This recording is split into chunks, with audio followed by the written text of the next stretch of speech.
Oh my gosh, back at it again. Oh my gosh, back at it again. Autism. Oh my gosh, back at it again.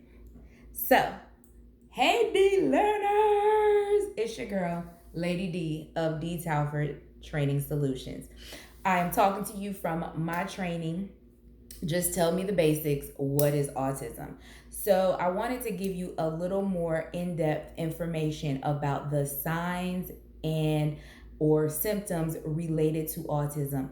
So, I'm thinking that what we'll do is at some point I will break down social emotional development by age, and I will give you typical social emotional development and atypical social emotional development. Right now, I just want to focus on autism, and then as I break down social emotional development, feel free to send me emails, ask me questions, whatever you need to do so that you can get some more information. So, autism spectrum disorders are developmental disorders.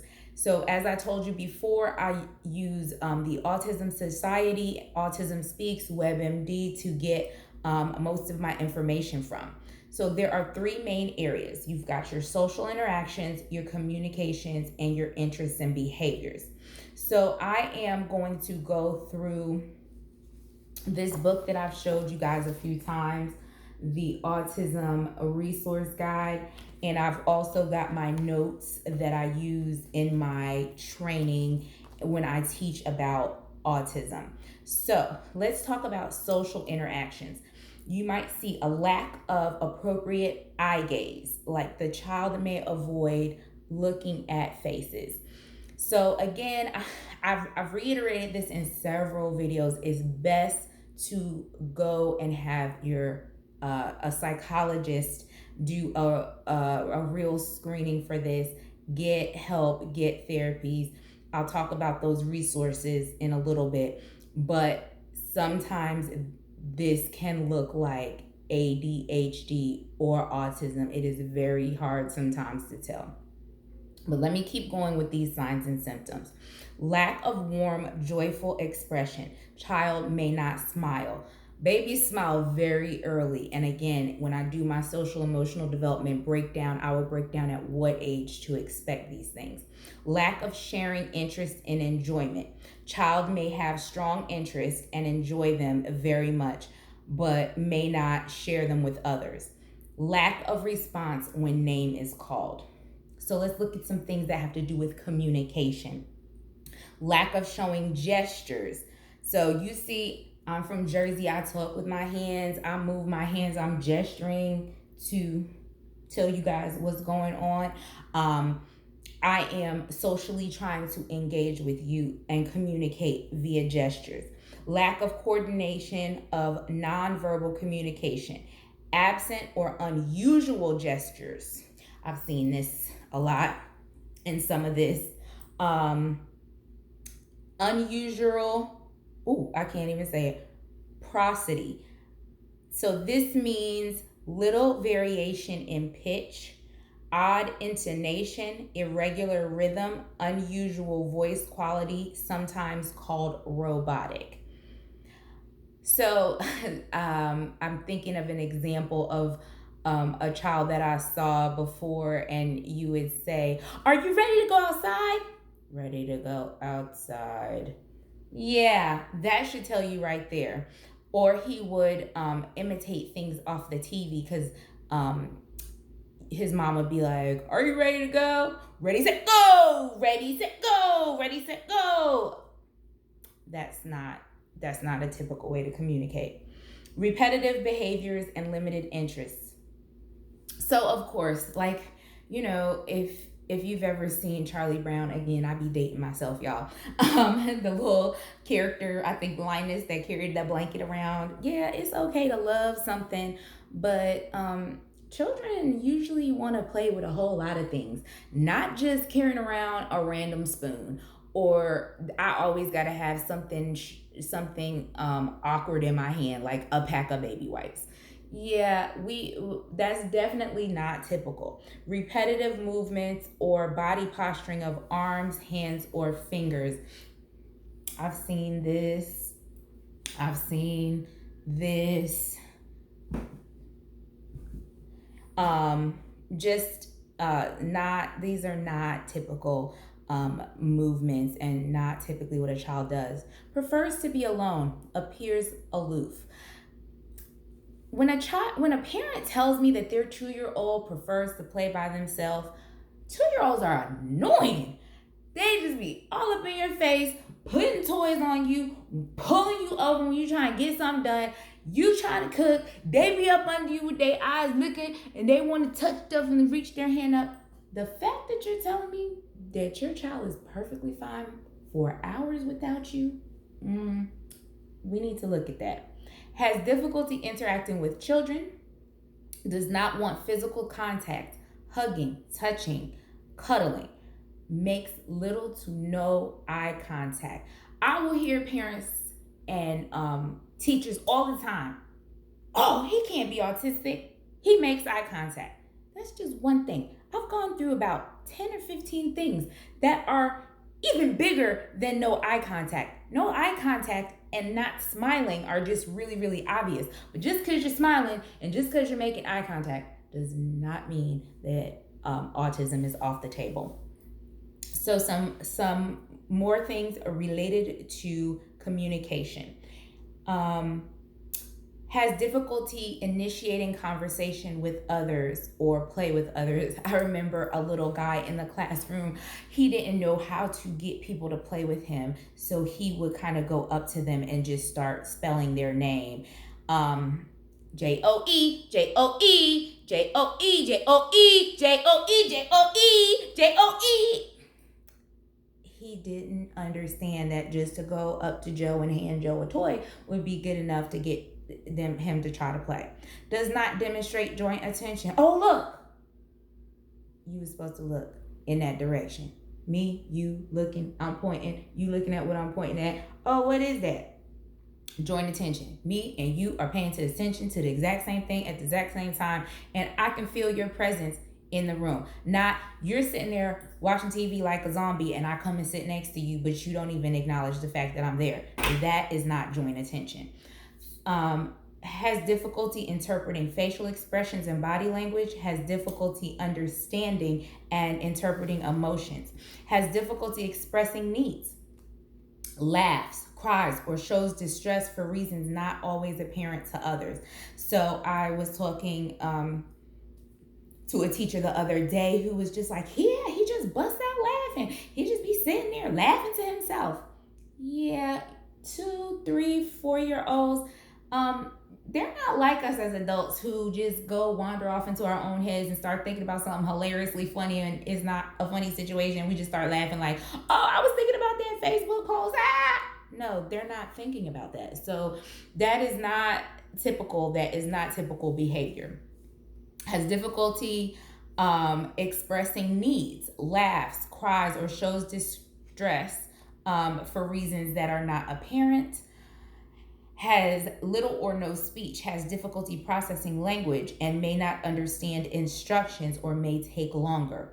Echolalia. So this is what I was talking about earlier, that immediate or delayed repetition of words and another person. So one little girl I had in a classroom one time, I would say, Ray, get your diaper changed, get your diaper changed.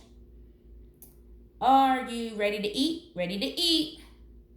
Do you want to go lay on your mat? Go lay on your mat. So, echolalia, I'm just repeating what you say. Of course, all young children are in some way going to repeat what you say, but this sounds very different. This definitely sounds robotic. Not responsive to verbal cues. Acts as if deaf, although hearing tests say they're within the normal range. Acts or speaks socially inappropriate, speaking too loudly. I know I'm loud, y'all. So that's Jersey. That's not autism. So we're going to put that where that is.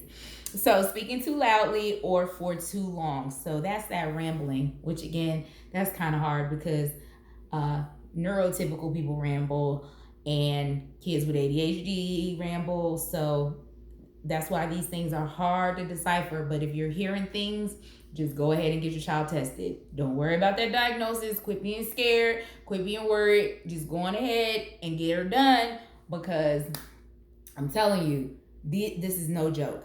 Has difficulty transitioning from one activity to another. Has some tantrums and meltdowns that cannot be calmed or soothed. I've talked to some teachers about kids that are just hitting and biting and having meltdowns, and nothing can calm their body down. Spins, ooh, yes, or lines things up repetitively or obsessively. There is no reason a small child should always want their toys put back up, and then that's just not typical. Like, kids love mess. They love to be messy. They love to dump things out and spread them all over the room. They should not have them lined up neatly. That's not typical for a young child.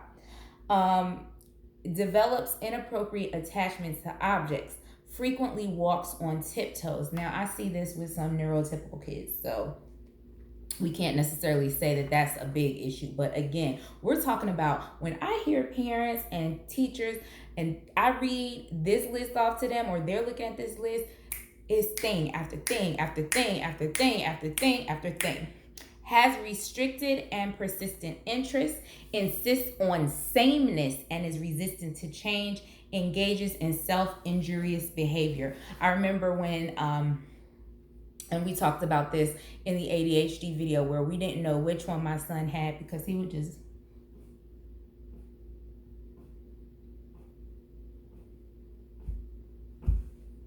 that hurts. It hurt me, but it didn't hurt him, because for whatever reason he was self-injurious. I've had kids in my classroom bite themselves or just do things, bite. They chew on walls and tables and chairs, and had a little child the other day. He just kept grabbing my one breast, and he just kept needing to feel it for whatever reason.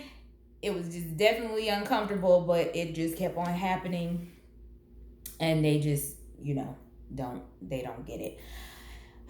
Can have uneven and fine and gross motor skills, sensory processing issues, responds to sensory input in unusual ways. So remember, I told you, seeing, hearing, smelling, feeling, tasting. Feeling being vestibular and proprioceptive. So not just how I feel in relationship to my own body in space, but also, how close I am to others, and either needing that or wanting that to go away. Seems oversensitive or undersensitive to pain. Displays noticeable signs of physical overactivity or underactivity. Eats limited food choices and textures. Seems only minimally aware of physical danger. No signs of danger. No signs of danger. So, here are some things that I hear from parents. It's hard to get his attention. Here's some things I hear from teachers. She just seems to be in her own world. Here's some more information I hear. Everything he does is on his own terms. He completely ignores his baby brother. She completely ignores the family. He gets things by himself. He doesn't need me. She can't tell me what she wants. She takes my hand and pulls me where she wants me to go. He just backs up into me and sits on me all the time like I'm a chair, or he just jumps all over my back. She repeats lines and songs from the TV, but doesn't use any words to ask me for anything. Oh, he plays with his toys. He has them all lined up perfectly. And don't let anybody go over there and move that toy, or else he will have a fit. She is so good at studying things, and she'll just stare at them for the longest time. Oh, he plays. He dumps out his toys, puts them back, dumps out his toys, puts them back again. Oh my goodness. She watches her favorite show over and over and over and over and over and over again. Or favorite song or favorite book. So, just a short recap. I know I just unpacked a whole lot, and some people are probably sitting here in tears right now. Inappropriate laughing or giggling. No real fear of dangers. Apparent insensitivity to pain. May not want to cuddle. Sustained, unusual, or repetitive play. Uneven physical or verbal skills. May avoid eye contact, may prefer to be alone. May have difficulty expressing needs, may use gestures. May have inappropriate attachments to objects. Now, we all have inappropriate attachments to our phone. So, no, an object that doesn't make any sense. Inappropriate or inconsistent insistence on sameness. Do it the same way every time. Echoes, words, or phrases. Inappropriate response to loud sounds. Spins objects or self. Difficulty interacting with others. So take all that in. One last thing I want to talk to you about is the modified checklist for autism in toddlers. A lot of times the pediatrician will go over this with you. It's yes or no questions, and based on how you answer these questions, this also can give your pediatrician a heads up something is not right. So it's yes or no. Does your child enjoy being swung, bounced, or bounced on your knee? Does your child take interest in other children? Does your child like climbing on things such as stairs? Does your child enjoy playing peekaboo or hide and seek? Does your child ever pretend, for example, to talk on the phone or take care of dolls or other pretend things?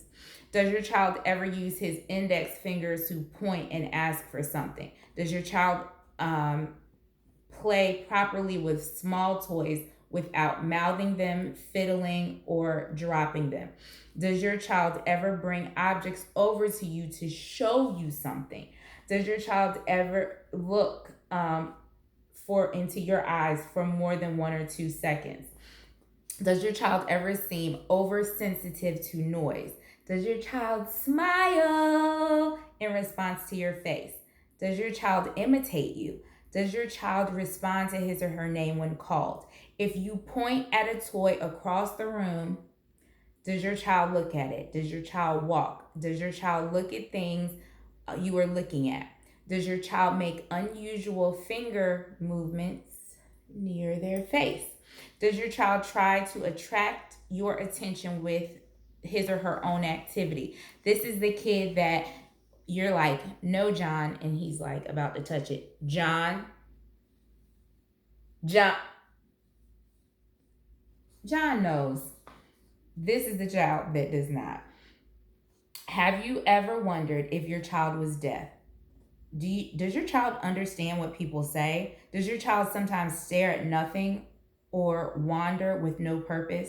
Does your child look at your face to check your reaction when faced with something unfamiliar? So this should start at age at least 12 months, that they should start giving you this at your pediatrician, ideally over the age of 18 months. So usually between the age of 12 to, I guess, right before your 3-year-old checkup. So probably at your 12-month-ish checkup, your 18-month checkup, your 24-month checkup, and we usually don't go back for 30-month checkup in most states. So they should be doing the modified checklist for autism in toddlers so that they can recommend you somewhere. But if they don't, guess what? You can Google it and get it offline on your own.